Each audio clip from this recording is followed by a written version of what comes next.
Kuku kids channel. बहुत समय पहले की बात है। एक छोटे से शहर में महेश अपनी पत्नी सरिता और अपनी 5 बेटियों के साथ रहता था। उसका राहुल नाम का एक बेटा भी था जो होटल मैनेजमेंट के लिए दूर रह रहा होता है। महेश बहुत ही गरीब था और बड़ी ही मुश्किल से वो घर का खर्चा चला पाता था। एक दिन घर में राशन न होने की वजह से सरिता का महेश के साथ थोड़ा झगड़ा हो जाता है। मैं क्या करूं अब बताओ। मैं तो पूरा दिन बाहर काम के लिए घूमता हूँ। कोई पक्की नौकरी तो है नहीं मेरी जो तुम्हारे हाथ में तनख्वाह लेकर रख दूं। नौकरी नहीं है तो कोई नौकरी ढूंढ लो जी। तुमको का एक नौकरी भी नहीं मिल पा रही। घर में 5-5 लड़कियां बैठी हैं। इनका पेट कैसे पालूं? ऊपर से राहुल की पढ़ाई। इनकी चिंता मुझे भी है पर तुम मेरी परेशानी कहाँ समझती हो। तुम्हें तो बस अपनी बात बोलनी होती है। क्यों लड़ रहे हो आप दोनों? प्लीज लड़ाई मत करो ना। हमें भूख नहीं लगी है। हाँ सच में हमें भूख नहीं लगी है माँ। बस आप दोनों लड़ाई मत करो। 5 बेटियों को ये सब देख बड़ा बुरा लगता है। उसके बाद वो मिलजुल कर कुछ करने का सोचती हैं और अगले दिन अपने माँ बाप को एक समोसे की दुकान खोलने को बोलती हैं। अरे बेटी, दुकान खोलना कोई मजाक है क्या? पर हम कोशिश तो कर सकते हैं ना बाबा। हम नुक्कड़ पर समोसे और पकौड़े लगाकर बेच सकते हैं और साथ में चाय की टपरी भी लगा लेंगे। वहाँ चलता बाजार है, अच्छी कमाई हो जाएगी हमारी। लड़की सही बोल रही है पर तुम उसकी बात समझो तब ना। हम 5 बहनें हैं ना, हम सब आपकी मदद करेंगी। आप काम तो शुरू करो। महेश को अपनी बेटी की बात समझ आ जाती है। वो शाम तक पैसों का बंदोबस्त करता है। उसके बाद उसकी 5 बेटी अपनी दुकान खोलने के काम में जुट जाती हैं। कोई पकौड़े बनाती है, कोई चाय बनाती है। सब की सब बहनें बड़े मन से काम में जुट जाती हैं। आखिरकार महेश की दुकान तैयार हो जाती है। धीरे धीरे उस दुकान पर ग्राहक भी आने लगते हैं। अरे वाह महेश, तूने तो अच्छी खासी दुकान खोल ली। हाँ, मेरी बेटियों की वजह से ये मुमकिन हो पाया है। ये ना होती तो कुछ ना हो पाता। ऐसी बेटियां भगवान सबको दे। सच में महेश अपनी बेटियों के साथ मिलकर दुकान चलाता है और कुछ ही दिन में उनके घर के हालत सुधरने लगते हैं। उसके बाद वो राहुल की पढ़ाई के पैसे इकट्ठे करके उसे भेज देते हैं ताकि वो आगे की पढ़ाई अच्छे से कर सके। सब बहुत अच्छे से चल रहा होता है। सब खुशी खुशी रह रहे होते हैं। पर एक दिन एक बहुत बड़ा हादसा हो जाता है। एक दिन जब महेश की तबीयत कुछ ठीक नहीं होती तो वो दुकान पर नहीं जा पाता। बस उसकी बेटियां ही दुकान पर जाकर चाय समोसे बनाने और बेचने का काम करने लगती हैं। उस दिन दुकान पर काफी भीड़ होती है क्योंकि उस दिन दशहरा होता है। रात को तो भीड़ और ज्यादा हो जाती है। 5 लड़कियों को जरा भी फुर्सत नहीं मिल पाती। आज तो काम काम कर कर के हालत खराब हो गई है, पर कमाई भी तो कितनी अच्छी हो रही है। माँ बाप देखेंगे तो कितने खुश होंगे। हाँ ये बात तो सही कही चुटकी ने। सब लोग काम कर ही रहे होते हैं कि तभी कुछ बच्चे दुकान के आगे पटाखे जलाने लगते हैं। अरे बच्चों, यहाँ बम मत फोड़ो, आगे जाकर फोड़ो। दिख नहीं रहा यहाँ सिलेंडर वगैरह रखा हुआ है और खोलता हुआ तेल भी है। जाओ यहाँ से। इन लोगों की दुकान कुछ ज्यादा ही अच्छी चल गई है, इसलिए ज्यादा बनने लगी है। अभी इनको सबक सिखाता हूँ। वो लड़का एक रॉकेट महेश की दुकान में छोड़ देता है जिससे कि वहाँ आग लग जाती है। एकदम से दुकान में अफरा तफरी मच जाती है। कोई दुकान से निकलकर भाग पाए इतने में सिलेंडर में आग लग जाती है और सिलेंडर फट जाता है। सिलेंडर के फटते ही 5 लड़कियों की मौत हो जाती है। जल्दी से लोग महेश के घर जाकर उसे बुला कर लाते हैं, पर तब तक सब कुछ खत्म हो चुका था। उसकी दुकान भी और उसकी बेटियां भी। हाय, मेरा सब बर्बाद हो गया। मेरी सारी बेटियां मुझे छोड़कर चली गई। भगवान, अभी तो हमारी जिंदगी में खुशियाँ आनी शुरू हुई थी और एक ही झटके में तुमने हमसे सब कुछ छीन लिया। हे भगवान, ये क्या हो गया? बेचारे मियाँ बीवी के साथ बहुत ही बुरा हुआ है। इतनी गरीबी की जिंदगी जी रहे थे। इतने दिनों बाद लड़कियों की वजह से अच्छा कमाने लगे थे, पर पता नहीं किसकी बुरी नजर लग गई। जाने क्या होगा अब इनका। महेश और सरिता अपनी फूटी किस्मत को लेकर रोते रहते हैं।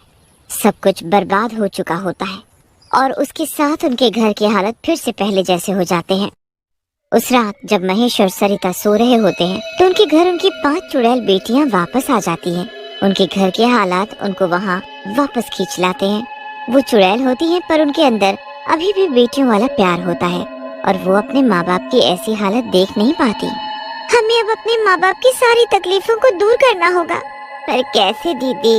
जैसे पहले करते थे, बिल्कुल वैसे। चलो पहले घर का सारा काम करते हैं। पांचों चुड़ैल बेटियां मिलकर कामों में जुट जाती हैं। पूरी रात पांचों चुड़ैल बेटियां अपने अपने काम में लगी रहती हैं और सुबह का सूरज निकलने से पहले ही सारे काम निपटा देती हैं। सुबह होने पर जब महेश और सरिता उठते हैं तो घर को इतना चमकता हुआ देखकर बड़े हैरान होते हैं। ये घर तो कल रात तक इतना गंदा पड़ा था, ये इतना साफ कैसे हो गया? ये सब किसने किया आखिर जी? सरिता रसोई में जाती है तो वहाँ ढेर सारा खाना बना रखा होता है और उसके साथ ही समोसे और पकौड़े भी। साथ में बर्तन भी एकदम चमाचम चमक रहे होते हैं। ये सब क्या है जी? घर में खाने का एक भी दाना नहीं था। मेरी भी कुछ समझ में नहीं आ रहा है। जो भी हो, अब आप जाकर इन समोसे और पकौड़े को दुकान पर बेच दो। कुछ पैसे तो आएंगे। हमें राहुल के लिए भी पैसे भेजने हैं ना। हाँ, पर दुकान तो बिल्कुल जलकर राख हो रखी है। अरे तो जाकर हम सफाई कर लेते हैं।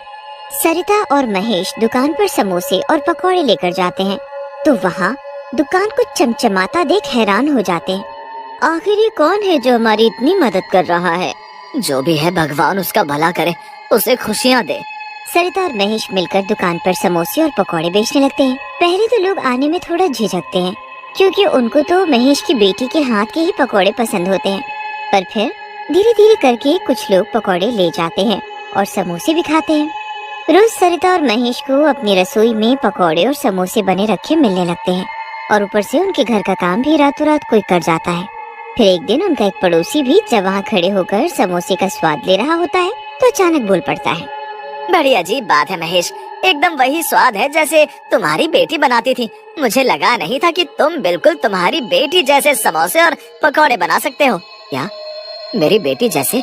सरिता जरा खाकर तो देखे हम भी कि कैसा स्वाद है इनका। महेश और सरिता जब पकौड़े और समोसा खाकर देखते हैं तो उनकी आंखें खुली की खुली रह जाती हैं। ये स्वाद तो बिल्कुल वैसा है। इसका मतलब हमारी बेटी ने